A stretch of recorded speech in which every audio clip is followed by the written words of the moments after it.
सोलापूर शहर विधानसभा मतदारसंघ यांचे महाविकास आघाडीचे अधिकृत उमेदवार महेशजी कोठे यांच्या प्रचारानिमित्त आपल्या या शहरामध्ये ही सभा घेण्यात आली आणि या सभेसाठी आवर्जून उपस्थित असणारे आणि ते स्वतः सुद्धा महाविकास आघाडीचेच उमेदवार काँग्रेस पक्षामधून ते म्हणजे चेतन भाऊ नरोटे, शहर अध्यक्ष राष्ट्रवादी काँग्रेस पार्टी सुधीरराव, इथे उपस्थित असणारे प्रदेश उपाध्यक्ष भारतभाऊ जाधव, गार्गे गुरुजी, तसंच शहर कार्याध्यक्ष काळे नाना, मनोहर भाऊ सपाटे, शंकर भाऊ पाटील, जनार्दन भाऊ असतील, महेश भाऊ गादेकर असतील, तसंच माजी महापौर नलिनीताई, शहराध्यक्ष महिला सुनीताताई, लताताई फुटाणे असतील, प्रतीक्षाताई चव्हाण, विनोद भाऊ भोसले, प्रशांत भाऊ बाबर, मिलिंदजी गोरे, शहराध्यक्ष युवक राष्ट्रवादी काँग्रेस अक्षय असतील, सरफराज भाऊ शेख असतील, निशांत भाऊ असतील, तसंच वारिस भाऊ कुदले, दिनेशजी शिंदे, जावेद भाई असतील, युवराज भाऊ असतील, चंद्रकांत भाऊ पवार, तसंच उपस्थित असणारे राजू भाऊ खुरेशी, मनीषाताई माने, लताताई ढेरे, रेखाताई, सुप्रियाताई, गणेश भाऊ असतील, वंदनाताई भोसले असतील, उपस्थित असणारे सर्वच पदाधिकारी, मित्र पक्षाचे सर्व पदाधिकारी, कार्यकर्ते, पत्रकार व या सभेसाठी इथं उपस्थित असणारे या शहराचे सर्व स्वाभिमानी नागरिक बंधू आणि भगिनींनो, मी सुरुवातीला आपल्या या शहराचे ग्रामदैवत श्री सिद्धेश्वर महाराजांच्या समोर नतमस्तक होतो. तसंच या शहरामध्ये असणारी आपल्या सर्वांची प्रेरणास्थान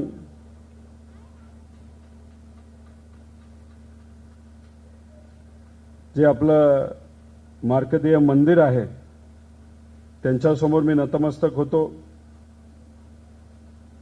तसंच इथं जी पवित्र दर्गा आहे व सर्व प्रेरणास्थान अशा सर्वांसमोर मी नतमस्तक होऊन या सभेची सुरुवात करतो. खरं तर या शहरामध्ये अनेक वेळा मी आलेलो आहे. आल्यानंतर इथं असणारे नेते, कार्यकर्ते, पदाधिकारी, सामाजिक कार्यकर्ते या सर्वांशी नेहमी मी संवाद साधलाय. या भूमीमध्ये एक समतेचा संदेश आहे. महात्मा बसवेश्वर आणि वारकऱ्यांची ही भूमी आहे.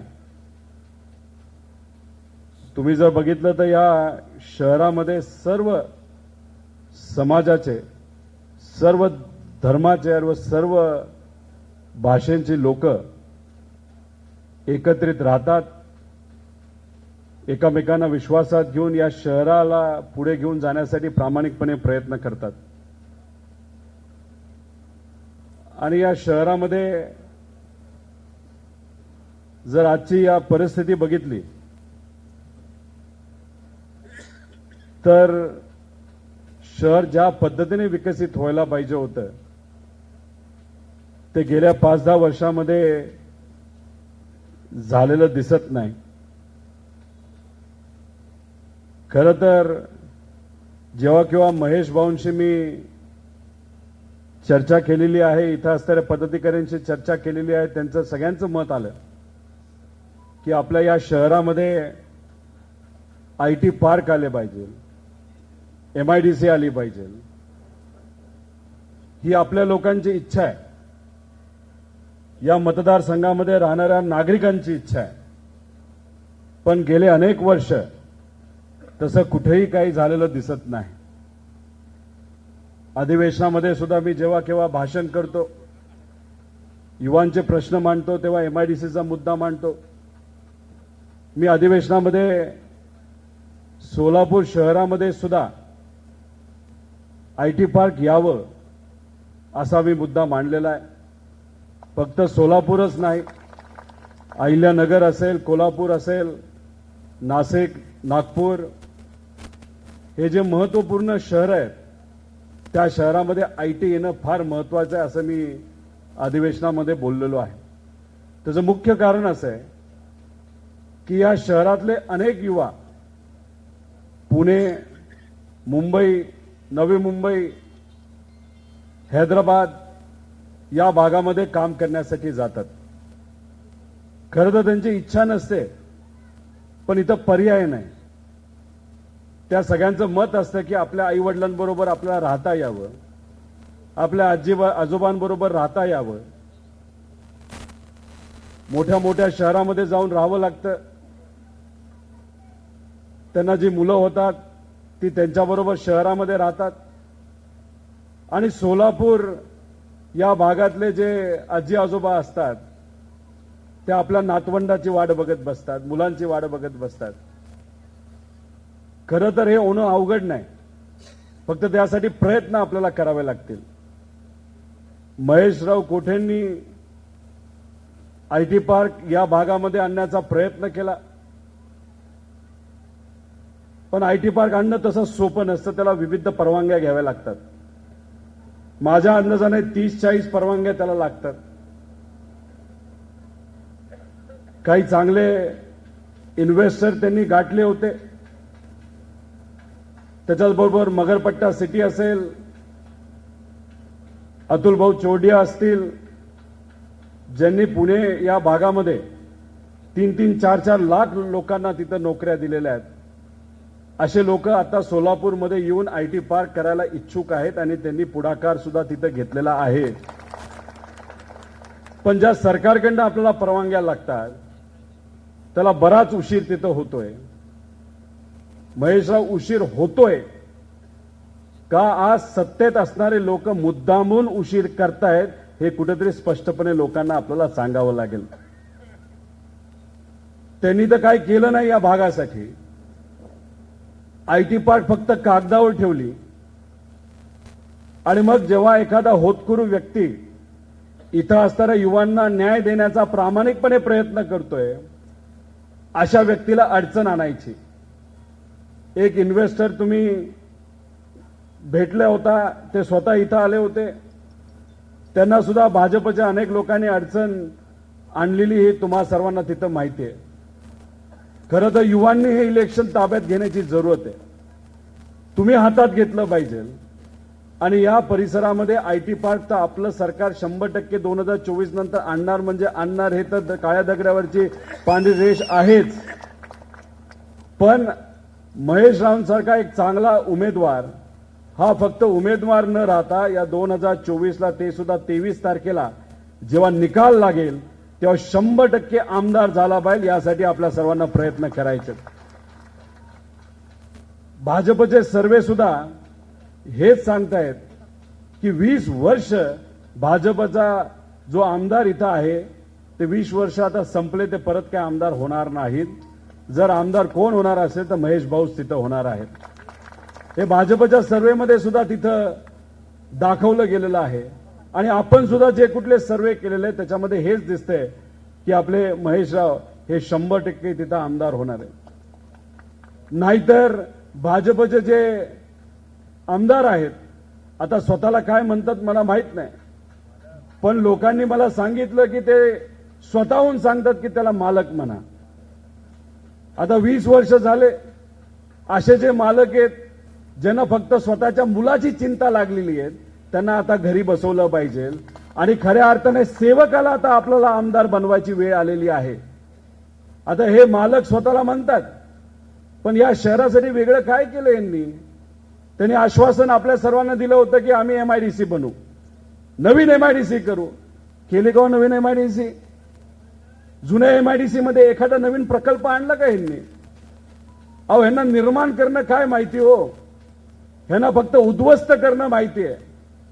आपल्याच या तालुक्यामध्ये या भागामध्ये महत्वपूर्ण असणारा जो शुगर फॅक्टरी आहे त्यांची चिमणी मात्र यांनी उद्ध्वस्त केली, एवढंच मात्र यांना जमतं। आता कसं आहे, इथं 2 भाजपचे देशमुख आमदार आहेत, एक इथं आणि एक पलीकडे। या दोघांची मिली बघत आहे। काय करतात? दाखवताना विरोध दाखवतात, आहे एकाच पक्षाचे। आता जेव्हा यांची सत्ता या शहरामध्ये होती महानगरपालिकेमध्ये, स्टँडिंगचा चेअरमन केला गो यांनी। आता तुम्ही म्हणाल काय स्टँडिंगचा चेअरमन नसेल तर काय फरक पडतो? त्याचं एक कारण आहे स्टँडिंगचा चेअरमन नसण्याचं।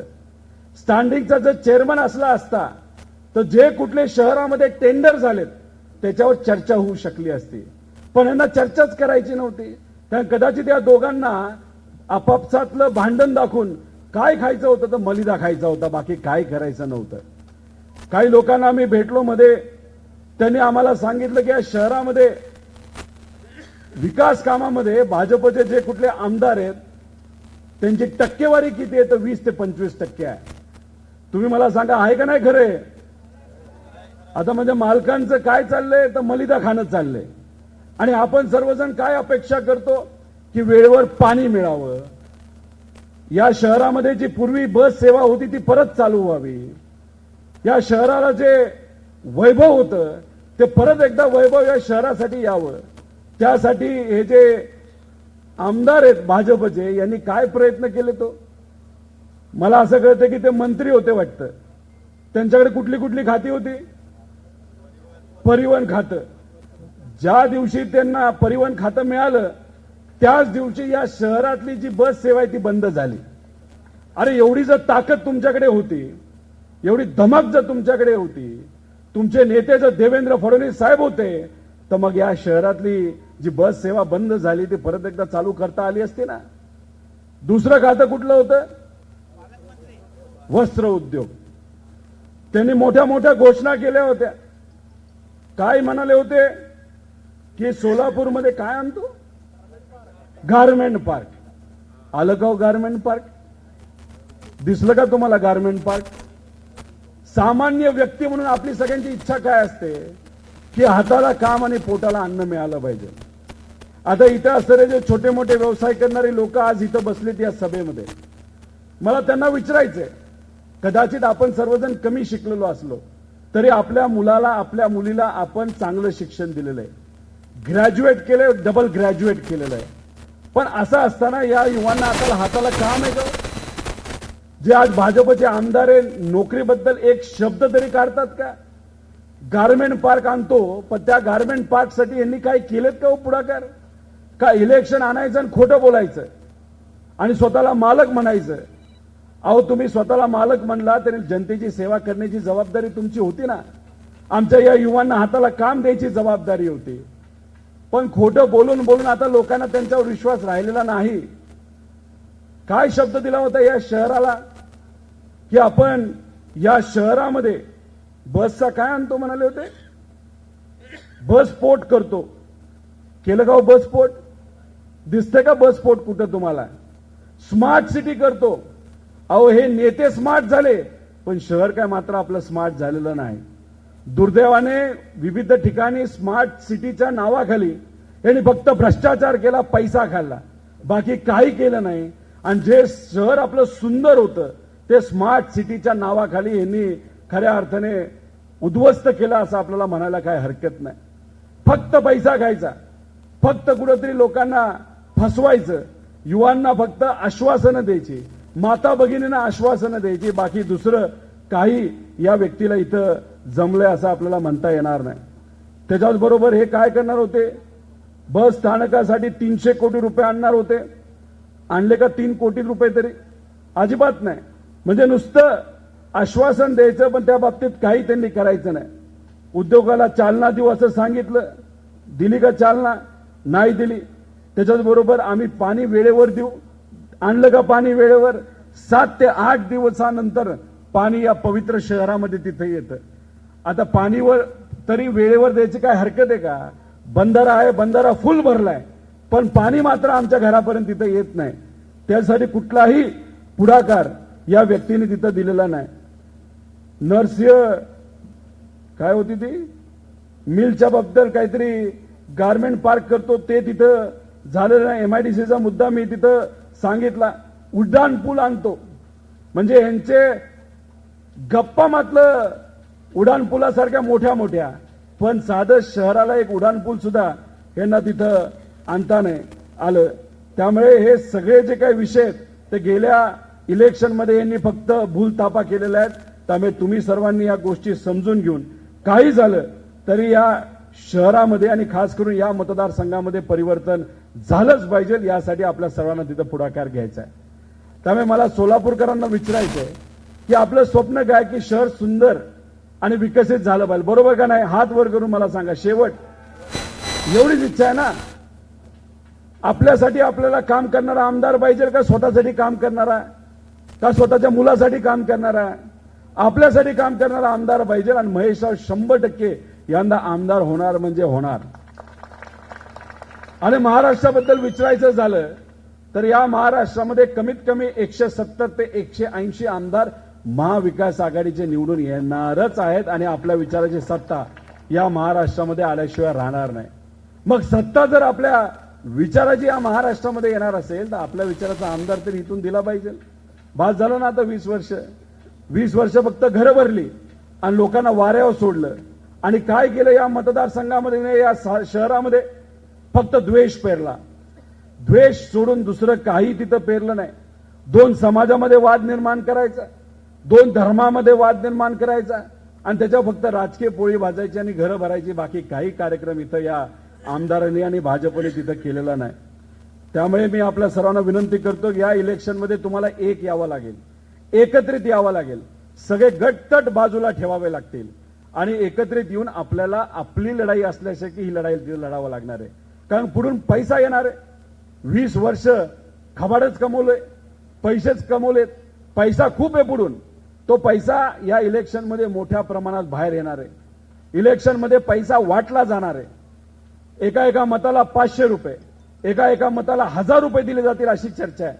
साधा प्रश्न मी आपल्या सर्वांना करतो की 500 रुपये जर इलेक्शनमध्ये पुढच्या बाजूला येणार असतील तर हे 500 रुपये किती वर्षासाठी आहेत? 5 वर्षासाठी. म्हणजे वर्षाला किती झाले? 100 रुपये. एका वर्षामध्ये किती दिवस असतात? 365. मग 100 रुपयाला जर 365 आपण डिवाइड केलं, भागाकार केला, किती रुपये येतात दिवसाला? 30 पैसे. 1000 रुपये वाटले 60 पैसे. मला आपल्या सर्वांना इथं विचारायचं आहे की आपल्या मताची आणि आपल्या स्वाभिमानाची किंमत 60 पैसे का हो दिवसाची? कुणी किंमत लावू शकतं का? आपल्या स्वाभिमानाची किंमत कुणी लावू शकतं का? अजिबात नाही. त्यामुळे पुढच्याला असं वाटतं की पैसा वाटला, लोकांना विकत घेतलं म्हणजे विषय संपला. अहो, स्वप्न बघणं आता सोडून द्या. ही गुजरात शाही जी या महाराष्ट्रामध्ये तुम्ही लागू करण्याचा प्रयत्न करताय ना, हे आम्ही महाराष्ट्रातले लोक आणि खास करून स्वाभिमानी लोक हे कधीही खपवून घेणार नाही. आणि हे जे खोटारडे डोक आहे, या खोटारड्या डोकांना तर आपण त्यांची जागा दाखवल्याशिवाय राहणार नाही. महात्मा बसवेश्वर महाराजांबद्दल त्यांनी काय वक्तव्य केलं होतं की आम्ही खूप मोठा विकास आराखडा बनवू, खूप मोठं तिथं स्मारक बांधू. केलं का यांनी? काय केलं का? काय बसवेश्वर महाराजांबद्दल जर तुम्ही खोटं बोलत असाल तर इथं असणारी सुज्ञ जनता, हुशार जनता या खोटारड्या लोकांना निवडून देईल का हो? अहो, अण्णांनी स्वतःच्या निधीतून आणि जेवढं काही जमलं त्यासाठी 1-1.5 कोटी रुपये दिले. दिलेला शब्द हा अण्णांनी तिथं पाळला का नाही पाळला? मग तुमच्याकडे सत्ता आहे, तुमच्याकडे पैसा आहे, तुमच्याकडे देवेंद्र फडणवीस आहे, तरी सुद्धा तुम्हाला शब्द पाळता आला नाही. तो सुद्धा महाराजांचा, तो सुद्धा मंदिराचा, स्मारकाचा. मग खोटं बोलण्याची लेवल काय लेवलला तुम्ही घेऊन जाल?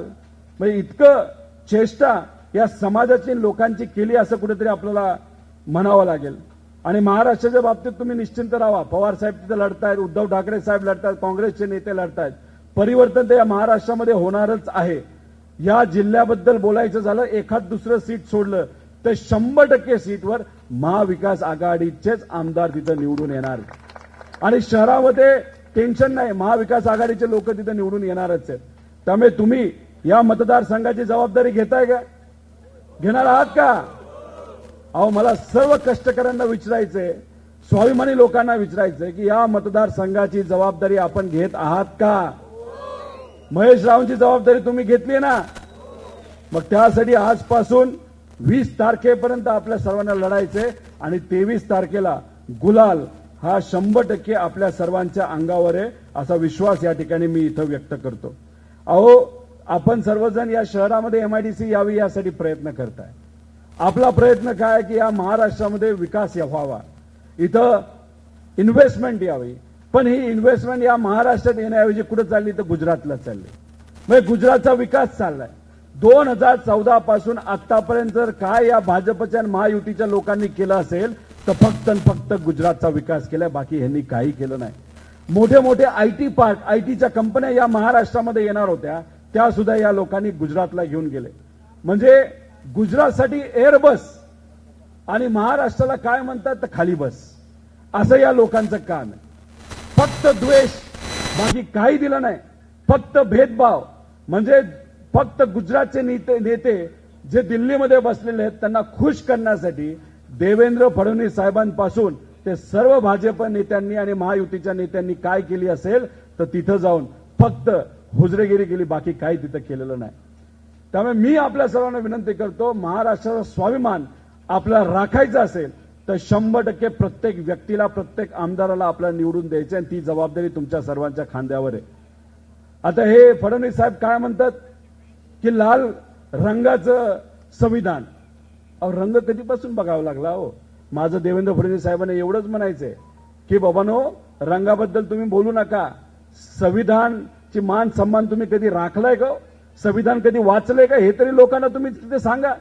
लाल रंग कधीपासून परखा झाला? अहो, माता भगिनींच्या कपाळावर सुद्धा जे कुंकू आहे ना ते सुद्धा लाल आहे आणि लाल रंग हा स्वाभिमानाचा रंग असतो. त्यामुळे उगाच रंगात लोकांना अडकू नका. महाराष्ट्रासाठी काय करणार आहे ते तुम्ही सांगा. अहो, संविधान बदलायला निघाले होते हे लोक. तुम्ही सर्वांनी हे इलेक्शन लोकसभेचं हातात घेतलं म्हणून हे आता गोष्टी तिथं जमल्या नाहीत. त्यामुळे मी आपल्या सर्वांना मनापासून आभार व्यक्त करतो की या महाराष्ट्राच्या स्वाभिमानी लोकांनी ही जी गुजरातच्याही या महाराष्ट्रामध्ये लागू करण्याचा प्रयत्न काही गुजरातचे नेते करत होते आणि ते त्यांना जमलं नाही. 31 खासदार या महाराष्ट्रामध्ये तुमच्या सर्वांमुळे तिथे निवडून आले. पैसा मोठ्या प्रमाणात वाटला गेला, इतक्या मोठ्या प्रमाणात की प्रत्येक मतदारसंघामध्ये 100 ते 150 कोटी रुपये हे महायुतीच्या नेत्यांनी पक्षाने तिथं वाटला. पण कितीही पैसा वाटला तरी सुद्धा महाराष्ट्रातल्या स्वाभिमानी लोकांनी काय निवडून दिलं तर लोकशाहीला निवडून दिलं आणि महाविकास आघाडीला तिथं पाठिंबा दिला. आणि असंच वातावरण या महाराष्ट्रामध्ये प्रत्येक ठिकाणी आहे. लाडकी बहीण योजना आणली, घाई गडबडीने आणली. मला इथं असणाऱ्या सर्व लोकांना सांगायचे, घरी जाऊन सांगा की महाविकास आघाडी सरकार येणारच आहे, पण आल्यानंतर आपण ही लाडकी बहीण योजना बंद करणार नाही. उलट महालक्ष्मी योजना आपण आणणार आहोत आणि 1500 रुपये हे दुप्पट करून 3000 रुपये आपण तिथं करणार आहोत. पण लाडक्या बहिणीला तिथं मान सन्मान देत असताना लाडक्या बहिणीची सुरक्षितता सुद्धा आम्ही तिथं बघणार आहोत. म्हणजे या शहरामध्ये काय परिस्थिती, या राज्यामध्ये काय परिस्थिती, दिवसाला 1 ते 2 बलात्कार दुर्दैवाने या महाराष्ट्रामध्ये होत आहेत. म्हणजे महिला सुरक्षित नाहीत आणि दुसऱ्या बाजूला महिलांचं फक्त मतदान पाहिजे. अहो, दिवाळी तुम्ही घेतली का नाही? खर्च केला का नाही दिवाळीचा? फराळ केला असेल, तेलाच्या काय किमती आहेत, साखरेच्या काय किमती आहेत? खर्च फक्त दुप्पट झालाय. हातामध्ये पैसे येणं काय थांबले? अहो नोकऱ्या राहिल्या नाहीत. इथं जी टेक्स्टाईल होती ती टेक्स्टाईलची काय परिस्थिती हो? आदरणीय पवार साहेबांनी नेहमी टेक्स्टाईलला चालना दिली का? कारण का त्याच्यावर हजारो लाखो लोकांचं पोट चालतं. जेव्हा केव्हा या कामगारांना मदत लागली आदरणीय पवार साहेबांनी मदत केली. पण भाजपच्या लोकांनी आतापर्यंत टेक्स्टाईलसाठी काय वेगळं केलं हो? सबसिडी दिली का टेक्स्टाईलला? पॉवरला काय सबसिडी दिली का? आणि मग कसा इथं रोजगार ते टिकणार आहे? हळूहळू सोलापूरचं महत्व भाजपने कमी केलेलं आहे. याचा अभ्यास तुम्ही सर्वांनी करा. टेक्स्टाईलला चालना नाही, एमआयडीसीला चालना नाही. मग टेक्स्टाईल आणि एमआयडीसी जर इथं टिकणार नसेल तर छोट्या मोठ्या व्यावसायिकांनी काय करायचं? दुकानदारांनी काय करायचं?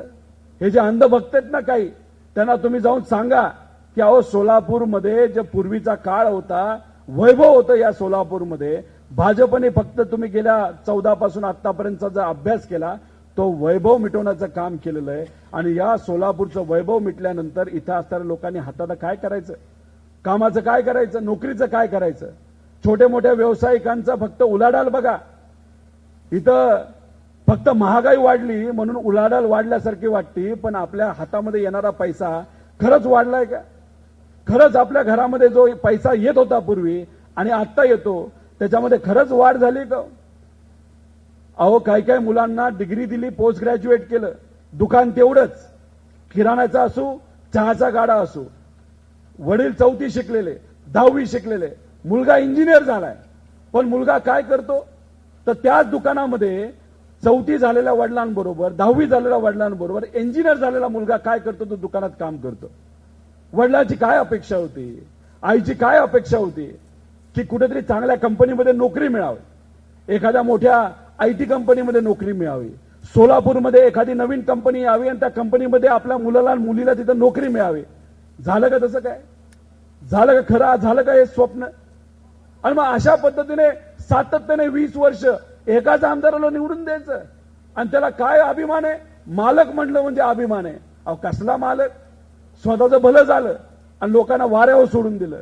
त्यामुळे खऱ्या अर्थाने परिवर्तन करण्याची हीच ती वेळ.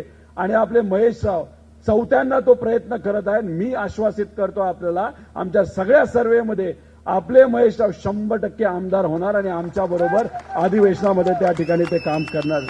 आणि मला असं वाटतं की त्या समाजाचे ते पहिले आमदार तिथं बनणार आहेत जे आज आमच्या बरोबर त्या ठिकाणी काम करणार आहेत.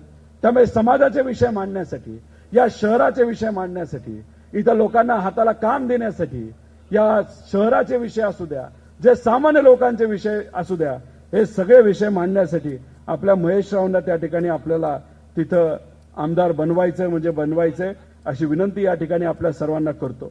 त्यामुळे या महाराष्ट्रामध्ये जो द्वेष पसरवला जातोय आणि द्वेष जर कुणी पसरवत असेल तर त्याचं एकच नाव आहे म्हणजे देवेंद्र फडणवीस, बाकी दुसरं कुठलंच नाव निघत नाही. ते स्वतःला काय म्हणतात? ते या नवीन युगाचे अभिमन्यू आहेत. अहो कसलं अभिमन्यू? तुम्ही चक्रव्यूहामध्ये आज जाऊ शकता, पण सामान्य लोकांना चक्रव्यूहातून बाहेर काढू शकता का? अजिबात नाही. महागाईचं चक्रव्यूह बाहेर काढू शकतात का देवेंद्र फडणवीस? अजिबात नाही. बेरोजगारीचे चक्रव्यूह बाहेर काढू शकतात का देवेंद्र फडणवीस? अजिबात नाही. जी काय बेरोजगारी असेल, जी काय महिलांवर अत्याचार होत आहेत, महिलांची असुरक्षितता आहे, नाही तर आज जे काय या महाराष्ट्रामध्ये मोठ्या प्रमाणात प्रशासन असेल जे अकार्यन्वित आहे, याच्यातून तुम्ही लोकांना बाहेर काढू शकता का? नाही काढू शकत. तर देवेंद्र फडणवीस साहेब, तुम्ही या नवीन युगाचे अभिमन्यू मात्र नाहीत, पण तुम्ही नक्कीच या नवीन युगाचे जनरल डायर आहात. तिथं मी जेव्हा मराठवाड्यामध्ये फिरत होतो, लोकांशी चर्चा करत होतो, लोकच आम्हाला म्हणतो हे जनरल डायर आहेत. मी म्हणलं कसं हो? अहो जालियनवाला बागमध्ये ब्रिटिश काळामध्ये तिथे एक जनरल डायर होता ज्यांनी सामान्य लोकांवर गोळीबार केला, महिलांवर गोळीबार केला, लाठीचार्ज केला.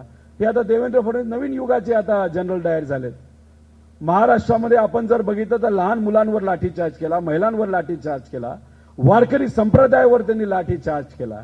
आणि अशा पद्धतीने हे नवीन युगाचे जनरल डायर जाऊन सगळीकडे भाषण करतात की महाराष्ट्राचा विकास करायचा आहे. 2014 पासून आतापर्यंत काय या महाराष्ट्राचं झालं असेल भाजपच्या काळामध्ये, फक्त वाटोळ झालेलं, बाकी काही नाही, हे मी म्हणत नाही. मोदी साहेबांचा जे काही सांख्यिक विभाग आहे त्यांनी सांगितलेलं आहे की महाराष्ट्राचा विकास हा गेल्या 10 वर्षामध्ये खुंटलेला आहे, मात्र गुजरातचा विकास तिथे झालेला आहे. त्यामुळे ह्या सरकारवर डोळ्यावर काय असेल तर फक्त गुजरातची पट्टी आहे, गुजरातच्या विकासाची पट्टी आहे. महाराष्ट्राचं यांना काही घेणं देणं पडलं नाही. त्यामुळे ही लढाई ही विचाराची लढाई, ही लढाई अस्मितेची लढाई आहे, ही लढाई आपल्याला स्वाभिमानाची लढाई, आणि त्या लढाईमध्ये आपण सर्वजण एकत्रित येऊन लढण्याची जरूरत आहे. त्यामुळे मी जाता जाता आपल्या सर्वांना विनंती करतो की या लढाईमध्ये या आपल्या सेवकाबरोबर तुम्ही सर्वजण आहात का? शेवटपर्यंत हात वर करून सांगा, आम्ही सर्वजण या महेशराव सेवक जे आमचे आहेत, आमच्यासाठी गेल्या अनेक वर्षांमध्ये त्यांनी जे काम केलेलं आहे त्यांच्याबरोबर आम्ही आहोत. हात वर करून सांगा. मग तुम्ही जर हे इलेक्शन हातामध्ये घेत असाल तर टेन्शन नाही, हे इलेक्शन आत्ताच आपण जिंकलेलं आहे, पण ही लढाई मोठी आहे. त्यामुळे याच्यामध्ये शेवटपर्यंत आपला लढा लढायचा आहे आणि पुढच्या व्यक्तीच्या पायाखालून वाळू घसरलेली आहे. तुम्ही बघा, गेल्या इलेक्शनमध्ये हे महाशय लोकांमध्ये येत होते का? प्रचारामध्ये फिरत होते का? घरात बसून प्रचार हे करत होते. आता कसं फिरावं लागतंय? कोणाला घाबरलेत ते तुम्हाला घाबरलेले आहेत. इथं असणाऱ्या स्वाभिमानी जनतेला घाबरलेले आहेत.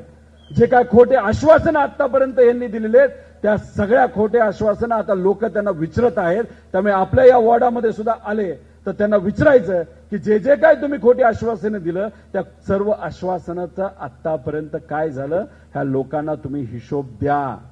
आता अतिशय पवित्र अशा आपल्या तालिमी समोर आपली ही सभा होती आणि असं म्हणतात की इथं ही तालीम आणि हा भाग जो कौल देतो तसंच त्या ठिकाणी जमतं. आता तालिमाच्या बाबतीत बोलायचं झालं तर या महाराष्ट्राचे वस्ताद कोण आहेत आपल्याला माहिती आहे. आदरणीय पवार साहेब आहेत. देवेंद्र फडणवीस साहेब 2019ला म्हणणे होते की पवार साहेबांचं राजकारण तिथं संपलंय, काय टेन्शन नाही, आता संपलंय सगळं, आता आम्हीच सगळे. हे कोण म्हणलं होतं? देवेंद्र फडणवीस साहेब होते. त्यानंतर 19ला काय आपण सगळ्यांनी चमत्कार झाला बघितला आपल्या सगळ्यांच्या कृपेने. या महाराष्ट्रामध्ये महाविकास आघाडी सरकार आणलं आणि ते कुणी आणून दाखवलं असेल तर आदरणीय पवार साहेबांनी आणून दाखवलं, उद्धव ठाकरे साहेबांनी आणि काँग्रेसला. जेव्हा केव्हा यांना असं वाटतं ना की काय आपल्या या पवार साहेब वस्तादला आपण हरवलंय, अहो मला या सगळ्या भाजपच्या लोकांना सांगायचंय की वस्ताद इतका हुशार असतो, एक राखीव डाव स्वतःकडे ठेवतो आणि जेव्हा योग्य वेळ येते तेव्हा त्या ठिकाणी चितपत केल्याशिवाय राहत नाही. काय केलं 21ला? कुटुंब फोडलं, पार्टी फोडली. भाजपच्या गुजरातच्या नेत्यांना वाटलं वा वस्तादला आता चितपत आपण केलं. नंतर काय आलं? लोकसभा आली. काय झालं? 31 खासदार निवडून आणले का नाही आणले?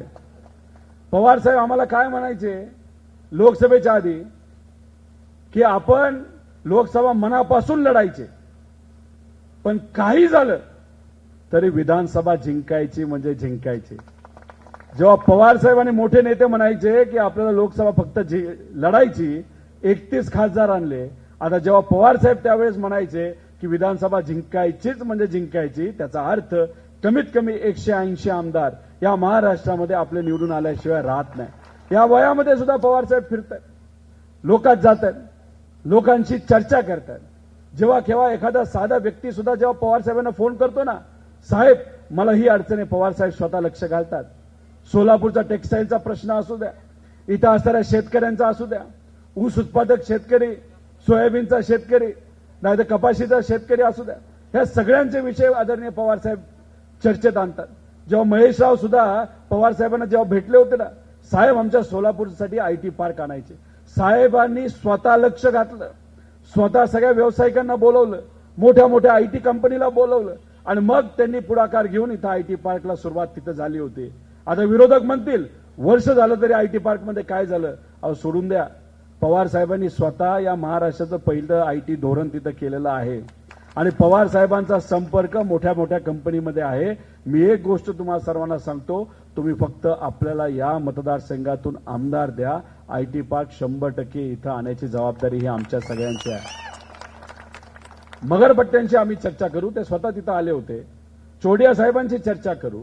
असे अनेक मोठे मोठे व्यावसायिक आहे, त्यांच्याशी बोलून या महाराष्ट्रामध्ये तर आपण आयटी नवीन धोरण, ते सुद्धा असं धोरण आपण आणणार आहोत जे छोटे शहर आहेत सोलापूर सारखे, तिथं आयटी कंपनी यावेत यासाठी स्वतः आपण लक्ष घालणार आहोत. त्याच्याच बरोबर जी आयटी पार्क इथं महेश रावणी आणि त्यांच्या सर्व मित्रपरिवाराने सुरू केलेले, तिथं असणाऱ्या युवांना 100% हाताला काम मिळल्याशिवाय राहणार नाही असा शब्द इथं देतो. आणि आमच्या माता भगिनींना सांगतो, जे 7-7 दिवस तुम्हाला पाण्याची वाट बघावी लागते, अजिबात तुम्हाला वाट बघण्याची जरूरत तिथं नाही. या सरकारमध्ये असणारे हे जे महायुतीचे नेते आहेत ना, लोकशाहीच्या माध्यमातून आम्ही सर्वजण त्यांची वाट लावणार आहोत, पण तुम्हाला पाण्याची वाट बघायची जरूरत नाही. 100% तुम्हाला दररोज तिथं पाणी कसं येईल यासाठी सुद्धा या शहरामध्ये आम्ही सर्वजण लक्ष घालणार आहोत. अनेक विषय, अनेक मुद्दे आहेत, या सर्व विषयांवर तिथं आपल्याला काम करावं लागणार आहे. दमदाटीबद्दल अजिबात काळजी करू नका. माझ्या मतदारसंघामध्ये सुद्धा दमदाटी केली जाते. अधिकाऱ्यांना सुद्धा मला सांगायचंय, 23 नंतर सरकार महाविकास आघाडीचं येतंय. आमच्या एका सुद्धा युवा कार्यकर्त्यांवर नाही तर कुठल्याही कार्यकर्त्यांवर जो खोटे दाखले नाही तर खोट्या तुम्ही जर केसेस तिथे करणार असाल तर 23 नंतर गाठ आमच्या सर्वांची, एवढं या ठिकाणी अधिकाऱ्यांनी तिथे समजून घ्या. आणि हे जे नेते दमदाटी करतात ना, अजिबात घाबरू नका. आमच्या मतदारसंघात हेच चाललंय. अहो गुंड आणलेत आमच्या मतदारसंघामध्ये आणि गुंड प्रचार करतायत नेत्यांचे. अहो लोकांनीच इलेक्शन आता तिथं हातामध्ये घेतलेलं आहे. त्यामुळे कोणाला जर दमदाटी केली ना, त्यांना फक्त एवढंच सांगा की 20 तारखेपर्यंत गपचूप प्रचार तुम्ही करा. 23 नंतर आपण आहोत, एक स्पेशल बैठक करू. ज्या ज्या लोकांनी दमदाटी केली ना त्याची एक यादी फक्त काढून ठेवा. एका युवा कार्यकर्त्याचं तुम्ही दुकान बंद पाडता, हॉटेल बंद पाडता. काय केलं चुकीचं त्यांनी? काय चुकीचं केलं? फक्त विचारासाठी लढतोय ना. काय म्हणत होता तो कार्यकर्ता? या आमदाराने गेल्या 20 वर्षामध्ये नुसती खोटी आश्वासनं केली. मला नोकरी मिळाली नाही, माझ्या मित्राला नोकरी मिळाली नाही, माझ्या बहिणीला नोकरी मिळाली नाही. नुसती आश्वासनं. बसवेश्वर महाराजांचं स्मारक करू, नुसतं आश्वासन. बस डेपो करू, आश्वासन. या सगळ्या आश्वासनाला कुठेतरी उत्तर लोकशाहीच्या माध्यमातून द्यायचं. म्हणून हा युवा कार्यकर्ता आज महेश रावांवर आपल्या बरोबर तिथं लढायला तयार आहे, प्रचार करतोय. बाकी काय केलं का त्यांनी? कोणा दमदाटी केली का? आणि मग अशा व्यक्तीचं दुकान जर तुम्ही बंद करत असाल, त्या युवा कार्यकर्त्याला मला सांगायचंय 20 तारखेपर्यंत थांब. जो कोणी तो दुकानदार असेल जे तुझं दुकान काढून बघतोय ना, त्या दुकानदाराकडे जर तुला अन्याय केला तर आम्ही त्यांच्याकडे बघून घेऊ, असं या ठिकाणी सांगतो. त्यामुळे या युवांना कुणी हात लावू नका, अजिबात धमक्या देऊ नका. हे बघतो करतो, मग आम्ही 23 नंतर तुमच्याकडेच बघतो. तुम्ही फक्त लोकशाहीच्या माध्यमातून हे जे मालक आमदार आहे ना, त्याला फक्त घरी बसवा. तेवढं फक्त तुम्ही करा. आणि जे जे लोक धमक्या वगैरे देतात त्यांच्याकडे आम्ही बघतो. अहो आम्ही थोडी घाबरलोय कोणाला. अहो ईडीला घाबरलो नाही तर अशा आमदारांना कोण घाबरते हो? कोण भीक घालतंय यांना? आमचा आवाज दाबण्याचा प्रयत्न केला. आम्हाला काय सांगितलं? साहेबांची साथ सोडा. अहो या वयामध्ये पवार साहेबांची साथ कशी सोडणार? आमची संस्कृती अशी नाहीये.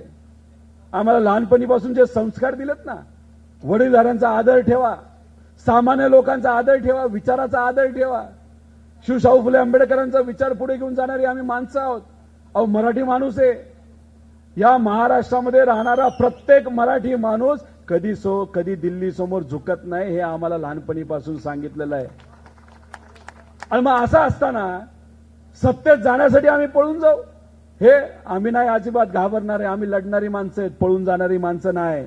आणि फक्त आमचं म्हणत नाही, इथं असणारा प्रत्येक मराठी माणूस हा लढणारा आहे. आणि मराठी माणूस लढणारा असल्यामुळेच आजपर्यंत मराठी माणसांनी, प्रत्येक समाजाच्या मराठी माणसांनी इतिहास हा घडवलेला आहे. त्यामुळे हे जे अहंकारी लोक म्हणतात ना, 20 वर्ष आमची मक्तेदारी आहे, पुढचे 5 वर्ष आम्ही 100% निवडून येणार, त्या मालक आमदाराची मक्तेदारी आता आपल्याला हाणून पाडायची आहे. जे तुम्हा सर्वांना विश्वासात घेत नाहीत, पण फक्त इलेक्शन आलं तर गृहीत धरतात ना, अशा लोकांना घरी बसवायचंय. आपल्याला काय पाहिजे? विश्वासात घेणारी माणसं आहेत पाहिजे, जे महेशराव आहेत आणि आपल्या विचाराचे सर्व लोक आहेत. त्यामुळे महेशराव हे तुम्हाला विश्वासात घेतल्याशिवाय कुठलंही काम करणार नाहीत, पण तुम्हाला गृहीत नक्कीच धरणार नाहीत. सामान्य लोकांना तुम्ही गृहीत धरू नका. सामान्य लोकांना तुम्ही विकत घ्याल असं पण तुम्ही समजू नका. आम्ही लोकांना विश्वासात घेऊन लढणारी माणसं आहोत आणि 100% हे इलेक्शन लोकांना विश्वासात घेऊनच लढलं जाणार, म्हणून हे इलेक्शन लोकांनी आता हातामध्ये घेतलेलं आहे.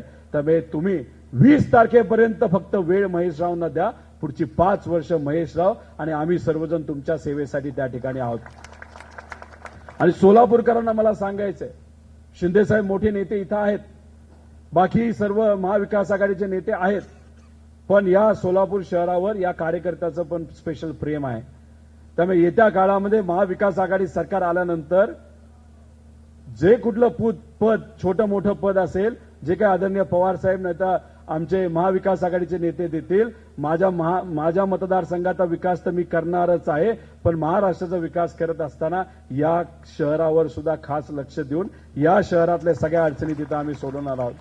अहो फर्स्ट टाइमचा आमदार आहे हो, फर्स्ट टाइमचा आमदार असताना सुद्धा अख्ख्या महाराष्ट्रामध्ये विचारासाठी लढतोय. काही लोक म्हणतात अरे फर्स्ट टाइमचा आमदार, भीती वाटत नाही का? अहो माझ्या मतदारसंघामध्ये असणाऱ्या माझ्या मायबाप जनतेने इलेक्शन हातामध्ये घेतलेलं आहे, माझ्या स्वाभिमानी कार्यकर्ते आणि निष्ठावंत पदाधिकारी इलेक्शन हातामध्ये घेतलंय आणि त्यांनी सांगितलेलं आहे तुम्ही मतदारसंघाची काळजी तुम्ही करू नका, आम्ही आपल्या मतदारसंघामध्ये लक्ष देऊ आणि 100% गेल्या वेळेसपेक्षा जास्त लीडली तुम्हाला आम्ही निवडून देऊ असं तिथे असणाऱ्या लोकांनी मला आश्वासित केलंय. अहो माझ्या मतदारसंघांनी तर मला लढायला शिकवलंय आणि मग माझ्या मतदारसंघातल्या लोकांनी मला लढायला शिकवलं असेल तर आज पवार साहेबांबरोबर जिथं कुठं जमेल तिथं त्यांच्या कार्यकर्त्याला निवडून आणण्यासाठी हा कार्यकर्ता तिथं जाऊन 100% लढणार, म्हणून मी इथं आलेलो आहे. मी महेश रावना गेल्या वर्षभर पासून ओळखतो, 1.5 वर्षापासून तिथं ओळखतो. मी त्यांची तळतळ बघितली आहे, ते कसं या मतदारसंघाच्या हितासाठी MIDC आणि IT साठी तिथं लढतात हे मी स्वतःहून तिथं बघितलेलं आहे. म्हणून त्यांनी मला फक्त काही दिवसांपूर्वी फोन केला की जमेल का?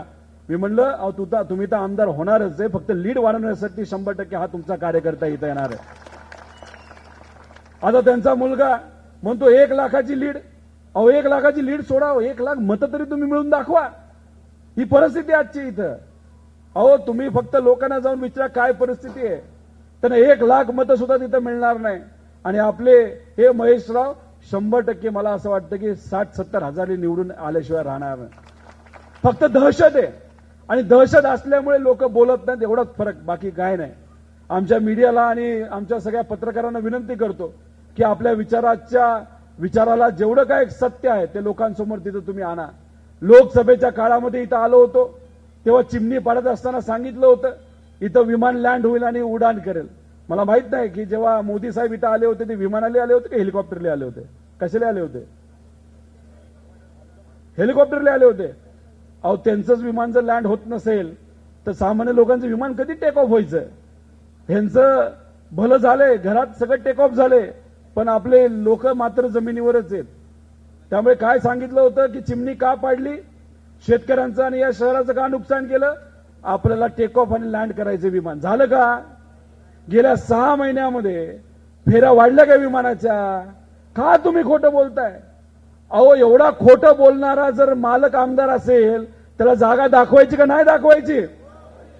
नाही तर काय 20 वर्ष सवय झाली आम्हाला, कमळ दिसतंय आम्ही फक्त बटन दाबतोय. अरे कमळाबाईनी तर अक्षरशः वाट लावली आपली, सांगतो तुम्हाला, अक्षरशः वाट लावली. हे सगळं कुठेतरी समजून घ्या.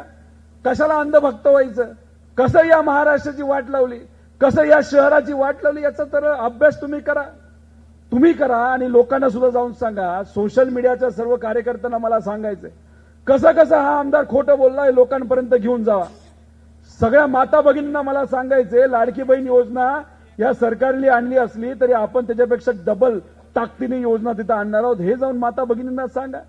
सर्व समाजांना जाऊन सांगा कसा द्वेष पसरवला जातोय, कसा तिथं 2 जाती धर्मामध्ये तिथं वाद निर्माण केला जातोय.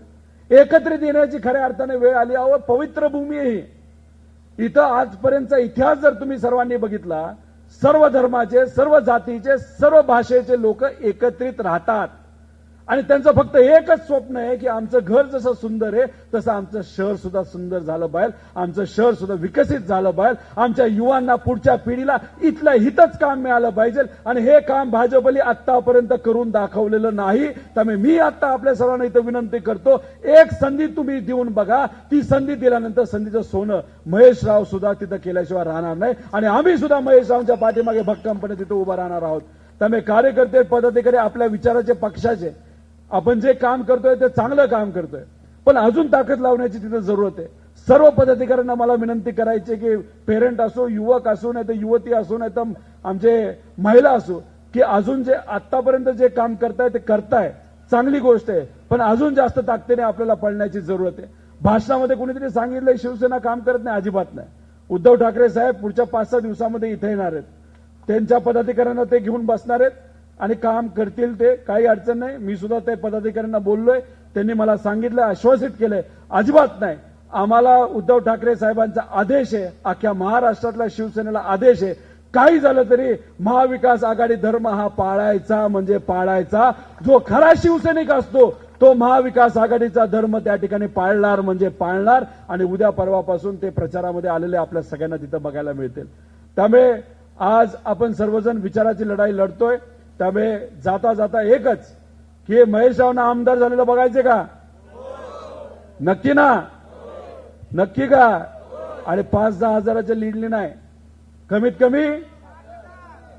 कमी 50-60 हजाराच्या लीडले आपल्याला त्यांना निवडून द्यायचंय. आणि जो पुढे पैशाचा माज आणि घमंड आणि मुलाची काळजी, मुलाच्या भवितव्याची काळजी ज्या आमदाराला, मालक आमदाराला आहे, त्याला फक्त घरी बसवायचंय आणि या सेवकाला निवडून द्यायचंय, एवढंच या ठिकाणी सांगतो. आणि एक जोरात घोषणा, रामकृष्ण हरी, रामकृष्ण हरी.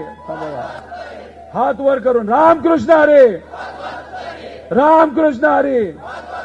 पवार साहेब आप आगे बढ़ो, महाविकास आघाडीचा. चला मग, एवढा मोठा आवाज असेल, एवढी ताकद असेल आणि एवढे निष्ठावंत कार्यकर्ते, पदाधिकारी आणि स्वाभिमानी जनता असेल तर विजय 100% आपला आहे, एवढंच या ठिकाणी सांगतो आणि थांबतो. अरे इथं पण हात वर करून सांगा, रामकृष्ण हरी, रामकृष्ण हरी. चला, जय हिंद, जय महाराष्ट्र, रामकृष्ण हरी. एबीपी माझा, उघडा डोळे बघा नीट.